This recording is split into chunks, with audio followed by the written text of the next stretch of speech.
Hi കൂട്ടുകാരി, എല്ലാവർക്കും നമസ്കാരം. ഇന്ന് നമുക്ക് വളരെ ടേസ്റ്റി ആയിട്ടുള്ള ചമ്മന്തിപ്പൊടി വീഡിയോ ആണ് നമ്മുടെ ഇന്നത്തേത്. നമ്മുടെ വീടുകളിൽ നമ്മൾ നിത്യവും തയ്യാറാക്കുന്ന ചോറിനൊപ്പവും രാവിലെ ബ്രേക്ക്ഫാസ്റ്റിനായിട്ട് ഉണ്ടാക്കുന്ന പലഹാരങ്ങൾക്കൊപ്പവും വിളമ്പാനും സൂപ്പർ ടേസ്റ്റാണ്. ഇനിയിപ്പോൾ ഈ ഒരു ചമ്മന്തിപ്പൊടിയെ നമുക്ക് വർഷം മുഴുവനും സൂക്ഷിക്കാനും പറ്റുന്നതാണ്.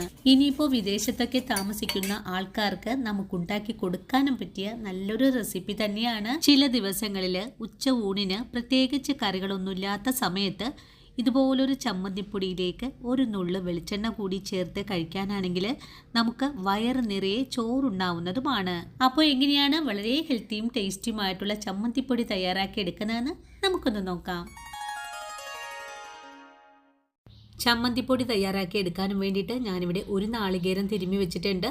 കൂടെ തന്നെ 20 ഗ്രാം അളവിൽ ഉഴുന്ന്, 20 ഗ്രാം അളവിൽ തന്നെ പൊട്ടുകടലയും, ഒരു 12 വറ്റൽമുളകും, കുറച്ച് കറിവേപ്പിലയും, ഒരു നെല്ലിക്കാ വലിപ്പത്തിൽ വാളംപുളിയും, ഒരു 5 ചുവന്നുള്ളിയെ ഒന്ന് കട്ട് ചെയ്ത് കൂടെ വെച്ചിട്ടുണ്ട്. നമ്മൾ തയ്യാറാക്കുന്ന അച്ചാർ പൊടി ഒരുപാട് കാലം സൂക്ഷിക്കാൻ പറ്റുന്നതാണ്.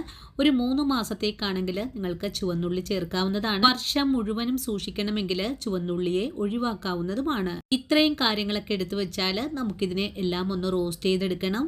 റോസ്റ്റ് ചെയ്തെടുക്കാനും വേണ്ടിയിട്ട് ഒരു പാൻ അടുപ്പിലേക്ക് വെച്ചിട്ടുണ്ട്.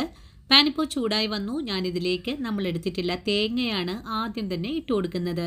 തേങ്ങയെ തിരുമിയെടുക്കുമ്പോൾ ഒരേ ലെവലിൽ തന്നെ തിരുമിയെടുക്കുവാണെങ്കിൽ നമുക്ക് ഫ്രൈ ചെയ്തെടുക്കാനായിട്ട് വളരെ എളുപ്പമാണ്. ഇനി നമുക്ക് ഫ്ലെയിമങ്ങ് സിമ്മിലേക്ക് മാറ്റിയിട്ട് തേങ്ങയെ നല്ലതുപോലെ ഒന്ന് ചൂടാക്കിയെടുക്കാം. ഒരു 2 മിനിറ്റ് കൊണ്ട് തന്നെ നമ്മുടെ തേങ്ങ നല്ലതുപോലെ ചൂടായി വന്നിട്ടുണ്ട്. ഈ ഒരു സമയത്ത് നമുക്കിതിലേക്ക് നമ്മൾ എടുത്തു വെച്ചിട്ടില്ല ഉഴുന്നുപരിപ്പാണ് ആദ്യം തന്നെ ചേർക്കുന്നത്. ഉഴുന്നുപരിപ്പ് ചേർത്ത് ഒന്ന് ഇളക്കി യോജിപ്പിച്ചതിന് ശേഷം നമുക്കിതിലേക്ക് നമ്മൾ എടുത്തിട്ടില്ല പൊട്ടുകടല കൂടെ ചേർത്ത് കൊടുക്കാം. പൊട്ടുകടലയും ചേർത്ത് ഒന്നുകൂടി ഇളക്കിയതിന് ശേഷം നമുക്കിതിലേക്ക് വറ്റൽ മുളക് കൂടി ഇതിലേക്കൊന്ന് ചേർത്ത് കൊടുക്കണം. വറ്റൽമുളകും കൂടി ചേർത്ത് ഒന്നുകൂടി ഇളക്കി യോജിപ്പിച്ചതിന് ശേഷം നമ്മൾ എടുത്തിട്ടില്ല കറിവേപ്പിലയും കൊച്ചുള്ളിയും വാളംപുളിയും കൂടി ചേർത്ത് കൊടുക്കണം.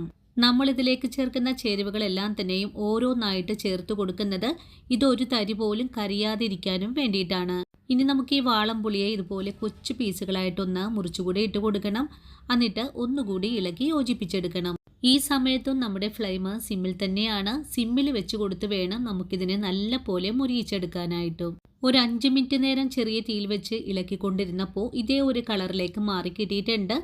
ഇനി ഇത്രയൊന്നും പോരാ, നല്ല ഗോൾഡൻ കളറിലേക്ക് ആയി വരുന്നത് വരെയാണ് നമുക്ക് ഇതിനെ ഫ്രൈ ചെയ്തെടുക്കേണ്ടത്. നമ്മളിന്ന് തയ്യാറാക്കുന്ന ചമ്മന്തിപ്പൊടി ഒരുപാട് കാലം സൂക്ഷിക്കേണ്ടത് കൊണ്ട് ഞാനിതിലേക്ക് ഒരു തരി പോലും എണ്ണയൊന്നും തന്നെ ചേർക്കുന്നില്ല. ഇനിയിപ്പോൾ നല്ലപോലെ ഫ്രൈ ആയി വരുന്ന സമയത്ത് നമുക്കിതിലേക്ക് ആവശ്യത്തിനുള്ള ഉപ്പും കൂടി ചേർത്ത് കൊടുക്കണം. ഇനിയിപ്പോൾ ഉപ്പും കൂടി ചേർത്ത് നല്ലതുപോലെ ഇളക്കി ഒന്ന് യോജിപ്പിച്ചെടുക്കുവാണ്.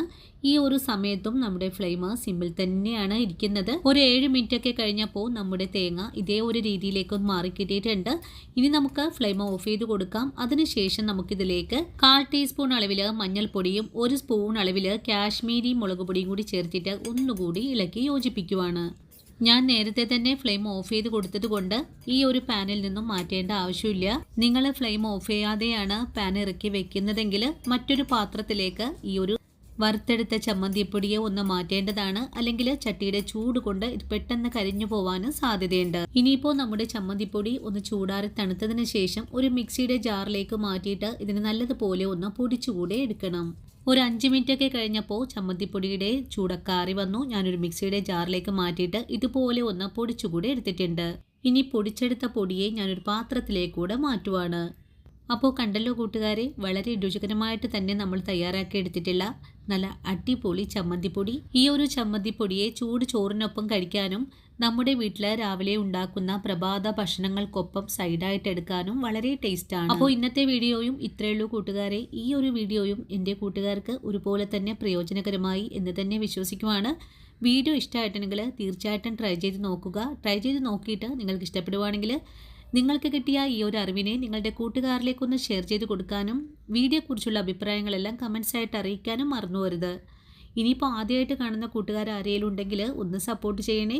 സപ്പോർട്ട് ചെയ്തിട്ട് ആ കുഞ്ഞു ബെല്ലൈക്കണും കൂടെ ഓൾ ഓപ്ഷൻ അടിച്ചിടാനും മറന്നു പോകരുത്. അപ്പോഴാണ് ഞാനിടുന്ന പുതിയ പുതിയ വീഡിയോസ് എല്ലാം തന്നെ നിങ്ങളുടെ കയ്യിൽ നോട്ടിഫിക്കേഷൻ വഴി എത്തുന്നത്. അപ്പോൾ ഇന്നത്തെ വീഡിയോ ഇവിടെ നിർത്തുവാണ്. വീഡിയോ കണ്ട് സപ്പോർട്ട് ചെയ്ത എല്ലാ കൂട്ടുകാരോടും ഇനിയും കാണാനിരിക്കുന്ന എൻ്റെ പ്രിയ കൂട്ടുകാരോടും ഒത്തിരി നന്ദി സ്നേഹമൊക്കെ അറിയിച്ചുകൊണ്ട് നാളെ രാവിലെ ഓടിയെത്താം. അതുവരെയും ഒത്തിരി സ്നേഹത്തോടെ വീണ്ടും കാണാം.